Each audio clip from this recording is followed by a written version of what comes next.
से हुआ है विभत्स है। रावण सन्यासी वेश में आकर सीता के अंग प्रत्यंगों का श्रृंगारिक वर्णन करता है।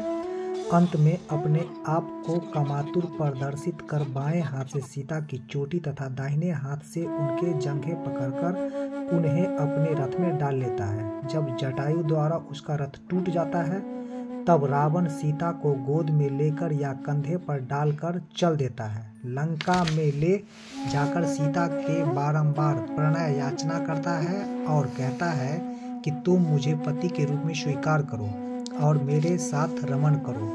उपयुक्त सारी बातें भक्त हृदय को सहन नहीं हो सकती है।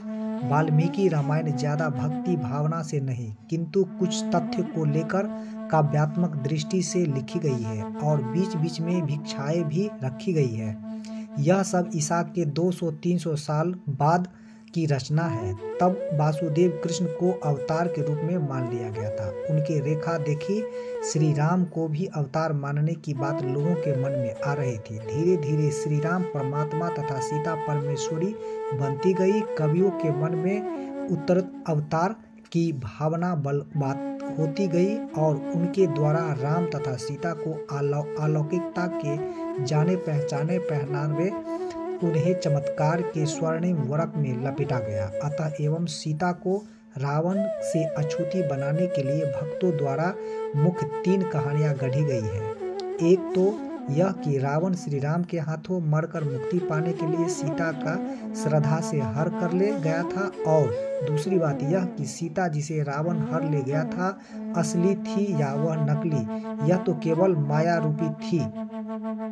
असली सीता तो अग्नि में प्रवेश कर गई। तीसरी कहानी यह है कि रावण को यह शाप था कि यदि वह पराई स्त्री का स्पर्श उसकी इच्छा के बिना करेगा तो वह भस्म हो जाएगा। भक्तों का उपयुक्त सारा प्रयास सीता को रावण के स्पर्श से बचाने के लिए किया गया था। तमिल रामायण में तो लिखा गया कि रावण जब सीता का हरण करने आया तब सीता जिस आश्रम में थी उस पृथ्वी को 1 योजन यानी कि 12 किलोमीटर की अधिक की गहराई से खोदकर आश्रम सहित सीता को ले गया। आध्यात्म रामायण में लिखा गया कि रावण ने सीता के पैर के नीचे जमीन अपने हाथों से नखों से खोदकर जमीन सहित सीता को उठा लिया, उन्हें छुआ नहीं।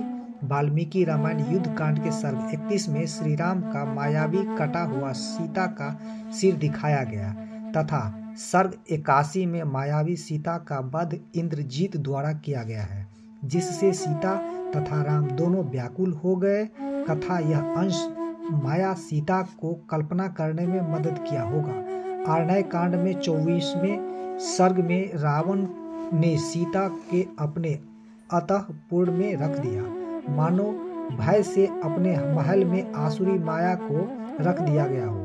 इसे रामायण के टीकाकारों ने यह अर्थ निकाला कि इससे यह ध्वनित होता है कि जो सीता लंका में गई हुई थी वह माया रूपी थी। वाल्मीकि रामायण के युद्ध कांड के 116 सर्ग में सीता अपने पतिव्रत के साक्ष्य के लिए अग्नि में प्रवेश करती है और सर्ग 118 में अग्नि सीता को लेकर चिंता से निकलते हैं तथा सीता की पवित्रता को प्रमाणित करते। यह कथा भी सीता को पवित्र प्रमाणित करने के लिए गढ़ी गई थी।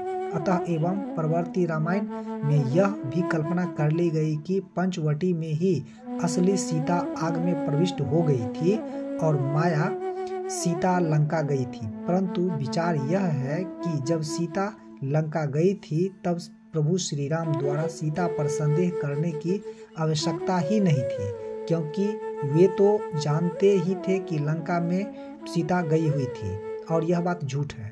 असली सीता तो अग्नि में निवास कर रही है। इसीलिए रसिक संप्रदाय वालों ने कहा कि वास्तव में न तो सीता का हरण हुआ और न ही स्वयं ब्रह्मा राम ने एक तुच्छ राक्षस के वध के लिए धनुष बाण की धारणा किया था। राम ब्रह्मा रूप में अपनी अंग हृदय शक्ति सीता जी के साथ चित्रकूट में विहार कर रहे थे। विहार लीला में कैकेयी और व्यवस्था लक्ष्मण जी कर रहे थे, जो बीज तत्व के प्रतिनिधित्व थे। चित्रकूट के आगे लक्ष्मी नारायण और शेष उसकी वेश में गए थे और परात्पर ब्रह्मा जी की आज्ञा से उन्होंने रावण का वध कर सीता रूप लक्ष्मी का उद्धार किया था। बाद में तीनों चित्रकूट लौटे। भक्त का यह सारा प्रयास सीता को पवित्र तथा श्री राम को सर्वज्ञ परमात्मा सिद्ध करने के लिए है। ईसा के 850 वर्ष पूर्व यूनान में होमर नाम का एक महाकवि हो गया था। उनके महाकाव्य में यह चित्रण है कि हेलेन पतिता बनकर अपने अपहर्ता पेरिस के साथ स्वेच्छा से भाग निकली थी और युद्ध के बाद अपने पति मेनेलोसा को पुनः प्राप्त होती है। यूनानी धार्मिक विकास में वही हेलेन बाद में देवी मानी गई। फलस्वरूप भक्तों ने होमर का वृत्तांत इष्ट देवी के मर्यादा के प्रतिकूल समझकर उसे इस तरह बदल दिया गया कि पेरिस हेलेन की एक छाया हेडोलोन मायावी मूर्ति छाया अपने साथ ले जाता है।